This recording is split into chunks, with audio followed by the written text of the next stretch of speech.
చేశాను, అన్న కంపెనీల్లో పనిచేశాను, సాంగులు చేశాను, వాళ్ళకి రికార్డింగ్లు చేశాను, ఫైట్ డైరెక్షన్లు చేశాను. ఎంతో గొడ్డులా కష్టపడాను, మనసు పూర్తిగా సంతోషంగా చేశాను. నాకు ₹1 అడిగింది లేదు, ఆశించలేదు. నేను దానికోసం నాకు కావాలి, నేను పనిచేసిన దానికి కూడా నేను అడగట్లేదు. ఒకటే అడుగుతున్నాను, మీకు నిజం తెలియాలి. అందుకోసమే ఏంట్రా వీడు అన్నీ బయట పెడుతున్నాడు అనుకోవచ్చు, కానీ ఈరోజు నాకు భార్య పిల్లలు ఉన్నారండి. ఈరోజు నేను నిలబడకపోతే రేపు నా కొడుకు పెద్దోడైన తర్వాత, కూతురు నేను పెద్ద అయిన తర్వాత వాళ్ళకి నేను సమాధానం చెప్పుకోలేను.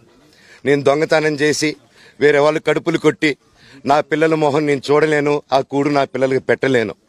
మా నాన్న నన్ను అలా పెంచలేదు, మా అమ్మ నన్ను అలా పెంచలేదు. మధ్యలో మా అమ్మ నలిగిపోతుంది. మా అమ్మని హాస్పిటల్లో అడ్మిట్ అయ్యారని చెప్పి నేను అబద్ధాలు ఆడారు. హాస్పిటల్కి వెళ్ళి చెక్ చేయించుకుంది అమ్మ.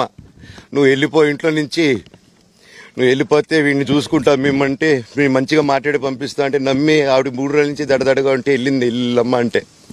ఏ ఏజీకి వెళ్ళడం వాస్తవం చూపించుకొని ఇమ్మీడియట్గా మా అన్నింటికి వెళ్ళిపోయి అన్నింట్లో పడుకున్నారు. మీకు ప్రతిదీ తెలుస్తుంది. ఈ రోజుల్లో ఏది దాచలేరు. మరి ఇంత క్యారెక్టర్ అసాసినేషను నేను చేయని దానికి చేశారు అని, నా భార్య వచ్చిన తర్వాత నేను చెడ్డోడినయ్యానని, అదే వాళ్ళ తల్లిదండ్రులు ఉండుంటే గమ్మునుంటారా అండి? ఈరోజు నేను గమ్మునుంటే ఎలా అండి? తనకి తల్లి అయినా తండ్రి అయినా అన్నీ నేనే అండి. ఈరోజు తను వాళ్ళ ఇంట్లో ఆధారపడదు, నేను మా ఇంట్లో ఆధారపడను. నేను నా సినిమాలు చేసుకుంటున్నాను. తను సొంతంగా ఒక టాయ్ కంపెనీ పెట్టుకుంది.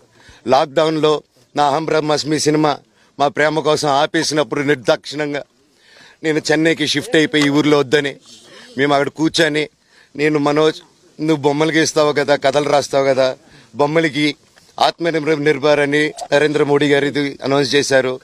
ఈ బొమ్మలు, నీకు బొమ్మలు ఇష్టం, పిల్లలు ఉన్నారు, మనమే క్రియేట్ చేద్దాం బొమ్మలు అంటే, లాక్డౌన్లో నేను డ్రాయింగ్లు చేసి కథలు రాసుకొని నా ఫ్రెండ్స్ దగ్గర కొంచెం అప్పులు చేసుకొని మేమే పెట్టుబడులు పెట్టుకుంటూ, నా ఫ్రెండ్స్ కూడా పెద్ద కష్టపడి వచ్చిన వాళ్ళండి. వాళ్ళకున్న కొంతలో నాకు పంచుకుంటూ, మమ్మల్ని కాపాడుకుంటూ, ఒకరినొకరు కాపాడుకుంటూ నిలబడి ఈరోజు మనీని నిలదొక్కున్నామండి. నేను నా భార్య, తను కష్టపడుతుంది. ఇప్పుడు కాశ్మీర్ నుంచి కన్యాకుమారి వరకు ఓన్లీ తను, నేను, ఇంకొక 3-4 కలిసి దీన్ని ఇంత దూరం తీసుకొచ్చామండి. ఈరోజు నేను మళ్ళీ సినిమాలకు వచ్చేసాను. అందుకే ఈరోజు నేను నిలబడపోతే ఇది నా పిల్లలకి చెప్పేది కరెక్ట్ కాదు, ఎవరికి కరెక్ట్ కాదు. ఇన్నాళ్ళు గమ్మునున్నాను ఓకే, కానీ వాళ్ళ నాన్న ఆస్తుల కోసం కొట్లాడుతున్నాడా, మంచి కోసం నిలబడుతున్నాడా అనేది ఈరోజు మీకు సాయంత్రం వచ్చిన ప్రూఫ్స్ అన్ని వదులుతాను. మా నాన్న మీద గన్ను పెట్టి కాల్చే వినయ్కి, మా అన్నకి సాయంత్రం ప్రతిదీ చెప్తాను. చెప్పాను కదండి వినయ్ అని, మా అన్న విష్ణు అని. అవునండి, నన్ను హాజరుపరచమన్నారు, 10:30 రమ్మన్నారు. మీరందరూ చూశారు. నాకు మొన్న ఫస్ట్ రోజు తగిలి బాగా నొప్పి వచ్చింది, మెడ, కాలు. 3 వారాల క్రితం ఫైట్లో నాకు మజిల్ టైర్ అయింది, గ్రేడ్ 1 టైర్ రైట్ లెగ్లో. లెఫ్ట్ లెగ్లో మళ్ళీ దెబ్బలు తగిలాయి మొన్న. సో అందుకే కొంచెం బ్యాలెన్స్ ఇది ఉంది. మందులు హెవీ మెడికేషన్ ఇచ్చారు, హెవీ ప్యాచ్ కూడా వేశారు నాకు. దానివల్లే కొంచెం నడుస్తున్నాను. అండ్ ఇప్పుడు అందుకే రిక్వెస్ట్ చేసుకొని, సార్ నాకు కొంచెం టైం ఇవ్వండి, పాప ఉంది, సెటిల్ చేసుకొని నేను వస్తాను సార్, కొంచెం సెట్ చేసుకొని అని పోలీసులు గారికి రిక్వెస్ట్ చేసుకొని ఇప్పుడు బయలుదేరుతున్నాను. సార్ దాని గురించే సార్ చెప్పాను. మద్యానికి బానిసై ఇలా ప్రవర్తిస్తున్నాడు, అందుకే నేను మనోజ్ విషయంలో సీరియస్ గా ఉన్నాను అని చెప్తున్నాను. సార్ మద్యానికి బానిసై ఎవరిని కొట్టాను సార్? నా పిల్లల్ని కొట్టానా, నా భార్యను కొట్టానా, మా అమ్మని కొట్టానా, మా నాన్నని కొట్టానా?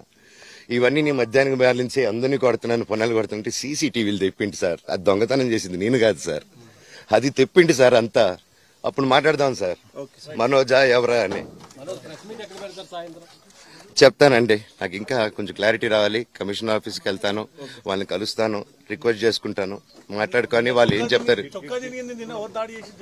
5:30కి మాట్లాడతానన్నా. థ్యాంక్స్ అంజిత్ అన్న, ఇంకా అన్న, సారీ అన్న, సూర్యమన్న, సారీ అన్న. ప్రస్తుతం చూస్తున్నాం.